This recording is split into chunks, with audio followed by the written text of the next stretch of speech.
Hey everyone, Jordan here with 9 to 5 Toys, and today we're going to be taking a look at something a little different, a little new. This is the SRS WS-1 from Sony, which is actually a wearable neck speaker, so not much else out there like it. It's pretty unique, pretty new from Sony. So it provides an immersive audio experience with audio delivered from a transmitter just by wearing it around your neck here, without having to wear anything over or in your ears. So let's check it out, see how it works, and see what you all think about it. Thanks for watching 9 to 5 Toys. Be sure to like, subscribe, and enable notifications with the bell icon so you don't miss any upcoming videos. So first up, let's get it out of the box. Included in the box we find the SRS WS-1, the transmitter, a charging cradle, a couple of AC adapters to power the transmitter and cradle, and a vast assortment of cables. Everything from dedicated audio cables to optical audio cables. So checking out the WS-1 by itself, it has a pretty unique, pretty interesting shape to it. You might not, know exactly what it is or what it's for the first time you see it without proper context. But it's pretty flexible. It has some nice soft padding here where it would lay on your neck, and then also on the bottom here where it would lay across your collarbones as well. So it's pretty comfortable to wear. I think it weighs a little bit over a pound, so it's not too cumbersome. But yeah, basically you just drape it on over here, and this is how you wear it. On the left speaker enclosure over here, we have the volume up and volume down buttons. And we also have a micro USB port. This is where you can charge the wearable speaker, or you can also plug this into a mobile device or some other audio device through here if you want to listen to that. And over on the other side, on the right hand side, we have the power button, and we also have a vibration button, which looks like little waves. And then we'll talk a little bit more about the vibrations from this here in a little bit. And then on the back, we have a status LED light. I'll turn it on so you can see that. That'll turn green when everything's good, or it'll turn red when the power's getting low. And on the back here on the bottom, we have the contacts for the charging cradle. All of the buttons on here are a little bit raised, so it's really easy to tell where they are. And then you also have to actually push them in, and they give a little click. So it's a nice feedback when you're actually pushing the buttons, because when you're wearing it, it's pretty hard to see the buttons, but you can easily find them and feel them, and you can feel when one of the buttons has been actuated. So getting the SRS WS-1 set up is pretty easy. There is the transmitter, which has a DC in, just a micro USB port, and then also has a digital in for an optical cable, and then an analog in for a standard 3.5 millimeter. So depending on what kind of device you're using, you can choose the right cable to get the best signal from that. And then there is a little LED light here on the transmitter as well that will light up to let you know if everything's working well. It'll be red when no signal's passing through, and then green when there's a signal. And that's about it to get it set up. You just need to make sure whatever source you're using is, passing audio through the optical cable or through the analog cable, and then the WS-1 does the rest of it, so it's pretty simple to get set up. Most of the listening I did was on my PC, so I just unplugged my normal speakers, which are plugged into a 3.5 millimeter jack in the back, and plugged this in instead. And it was very easy to get set up and working. And then the other component is this charging cradle, which is about the same size and shape as the transmitter, same color. Has a little more weight to it to hold it down, but you just set that down, and then it has a DC input here in the back. So you can set this up wherever you want to charge your WS-1. It doesn't have to be near the transmitter at all, which is kind of nice. So how does it sound?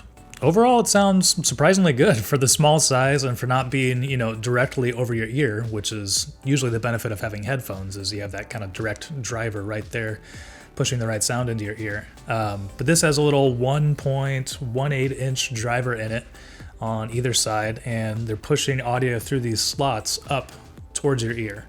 So it has a good stereo sound. It's nice and distinct through the left and right. And also because it's using the wireless transmitter, there's no lag, no latency like would be present with most Bluetooth signals. But for the most part, it sounds pretty good. The highs are very crisp, very clear. The lows, they're present. I mean, it's not super loud. This isn't going to be EDM listening bass machine, but it was surprisingly good for the size and what the intended use of this is. This other button over here, this vibration button, the two little waves, it has 3 different levels which are designated by these 2 small LED lights, which are inside the right-hand speaker enclosure here, which I'll get a close-up of to show you that. But when it's turned off, there are no vibrations. It feels like that changes the overall EQ of this as well. And that's kind of a weird thing. I'm not sure that if it is changing the EQ or if it's just the vibrations are passing a little bit more bass actually through your body. I'm not totally sure how that works, but to me the way it sounds is it loses a lot of that low end. So it sounds a little more muffled, the sound is a little more compressed, it's not as broad as what it is with the vibration turned on. And it sounds better in the middle setting. You push this button once and one light turns on, which means that it's in the middle setting, and that helps, but you know, where this to me sounds the best is with that vibration setting turned fully on. It sounds a lot fuller, in my opinion, instead of the more muffled sound that I was getting with the vibrations turned off. But having that turned on definitely sounded better to me. There are 30 different volume levels on the WS-1 and it gets really, really loud. I did most of my listening between levels 10 to 15, and those levels are determined by, it gives a little audio cue, you know, at the very bottom of the volume level and at the very top, so you can let you know when you're at your minimum and your maximum. So yeah, I was doing most of my listening under 50%, and that was plenty loud for what I was doing. If you turn it all the way up, the vibrations on this thing actually get pretty intense. Those intensify with the volume of this, so it can be really rocking and shaking on your shoulders if you're listening to something with a lot of bass turned all the way up. I was also really happy with the wireless range that I could get out of this. Up here in my studio where I had it plugged in, was doing most of my listening, that's upstairs on one end of my house, and I could go all the way downstairs to the other opposite side of the house and still get a pretty good signal, which was really impressive to me. So overall, this is a pretty interesting piece of audio equipment. Obviously it's different from, you know, a standard stereo system, but then it's also different from headphones. A stereo system is great for a room, but it can also get a little bit noisy. This is a little bit, you know, closer to your ears, so you don't have to turn it up as loud. It may not be as distracting to the rest of the household. But it also does still play audio through it, so if there are other people in the room, they will be able to hear whatever's coming out of this, which is different from, you know, a pair of headphones. If you're wearing headphones, they wouldn't be doing anything like that. It's also interesting and a little unfortunate that it doesn't have any Bluetooth connectivity. I'm not sure how hard that would have been to add into this as well, but that would make it a little bit easier to use with a mobile phone. You can still plug it in with a cable, but you know, you would have a cable coming out from here. It might be a little bit cumbersome, and since it's already a wireless device, it would be kind of nice to have, you know, more connection options like that. But overall, it does sound surprisingly good. I mean, I had an enjoyable listening experience when I was listening to it. Obviously with the vibrations turned on all the way, I think it sounds really good. I was also really impressed with the range, like we mentioned, and the battery life was pretty decent on this too. I was getting close to what Sony estimates at 7 hours, so that seems like plenty of length for any time you're gonna be listening to this thing. And then when you're done with it, you can just set it in the charging cradle and then it's ready to go for you next time. Sony's big marketing point with this is that it's, you know, immersive audio like you would have at a venue or something like that.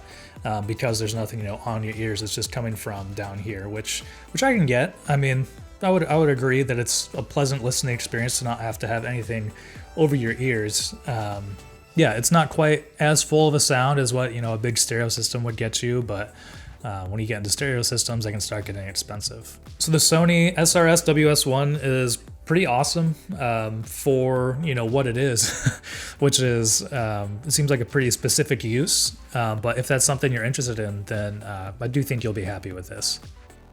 So what do you think of the Sony SRS WS-1? Let us know in the comments below. Thanks for watching. If you enjoyed this video, please give it a thumbs up and consider subscribing. This is Jordan with 9to5 Toys.